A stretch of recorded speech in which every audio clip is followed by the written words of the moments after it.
결론부터 빨리 말합니다. 왜냐하면 우린 바쁘니까. 오늘의 주제는 문파들의 문자 폭탄입니다. 며칠 전 여당의 윤호중 원내대표가 문자 폭탄에 시달렸습니다. 대표적인 친문 사이트에선 정치 사기꾼 윤호중이란 글이 잇따라 올라왔고요.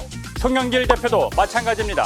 하루에 몇천 통씩 비난 문자와 전화가 빗발쳤습니다. 이재명 경기지사는 SNS에서 문자 폭탄의 고통을 호소했습니다. 그동안 문자 폭탄은 주로 여당 지지자들이 반대파를 공격할 때 쓰였습니다. 그러나 최근엔 여당 지도부와 대권 후보를 향해 폭탄이 쏟아지고 있습니다. 도대체 어찌된 일일까요? 뉴스봉이 본질을 파헤칩니다.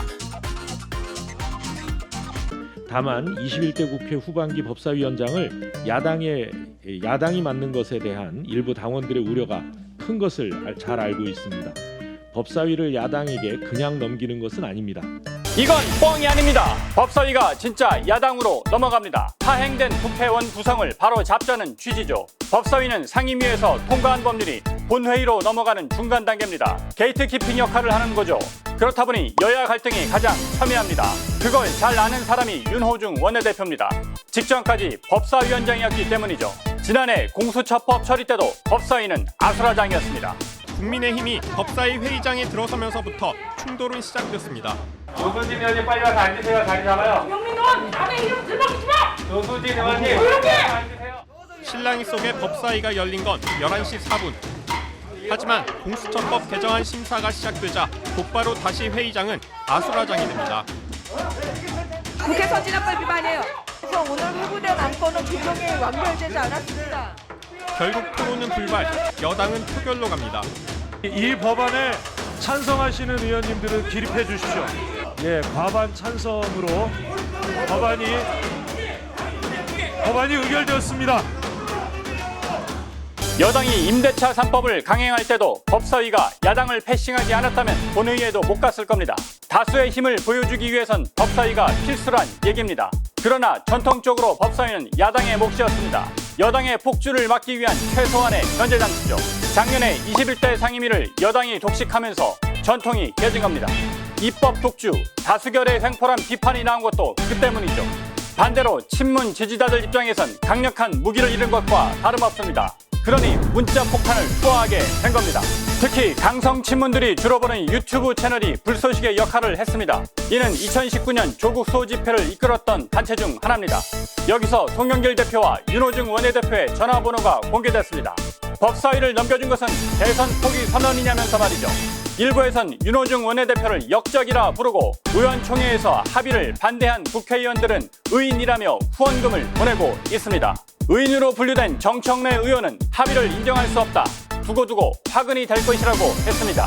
추미애 전 장관도 잘못된 거래를 철회해야 한다고 주장을 했죠. 이재명 지사 역시 문자 폭탄에 고통을 호소했습니다. 지난 주말 자신의 페이스북에 오늘 새벽부터 전화벨에 문자 메시지가 쏟아져 도저히 업무를 볼 수 없다고 토로했습니다. 그러면서 이런 식으로 카톡방을 선동해 문자 폭탄 보내고 업무방해, 수면 방해를 하면 하던 일도 못한다고 말했죠. 여당을 향한 문자 폭탄이 계속되자 진중권 교수는 그게 다 자업자득이라고 했습니다. 지지자들 세뇌를 시켜놨으니 재미는 다 받고 이제 비용을 치를 차례라는 겁니다. 거지 같다는 그 반찬 가게가 어디 있는 건가요? 이런 글도 좀 있습니다. 경기가 어렵다는 걸 격한 표현을 써서 거지 같다는 표현을 써서 그렇게 말한 반찬 가게는 온라인 공간에서 신상이 좀 공개되는 등 많은 항의를 받았습니다. 극성 친문들의 문자 폭탄이 일상이 된 건 2017년 4월 경선 때입니다. 당시 문재인 후보를 비판했던 안희정, 이재명에게 비난 문자가 쏟아졌죠. 그러나 당시 문재인 후보는 민주주의의 양념 같은 것이라며 옹호했습니다. 지난해 서울시장 후보였던 당시 박영선 의원은 국정원 댓글부대와 동일선이라고 비판했습니다. 현재 국정원장인 박지원 당시 국민의당 대표는 문재인 캠프는 문자폭탄 만드는 양념공장, 문재인은 공장 사장이라고 했습니다. 이후 친문의 맹목적 지지는 더욱 굳어졌고 이니 하고 싶은 대로 해, 문프께 모든 권한을 양도했다와 같은 상태로 심해졌습니다. 일각에선 문파는 환자다, 치료가 필요하다는 지적이 나왔지만 이 역시 댓글 테러의 대상이 됐습니다. 지난 4년 동안 문자 폭탄은 양념이 아닌 흉기가 돼버린 거죠. 대통령이 뒤늦게 우려의 목소리를 표했지만 멈추기엔 역부족이었습니다.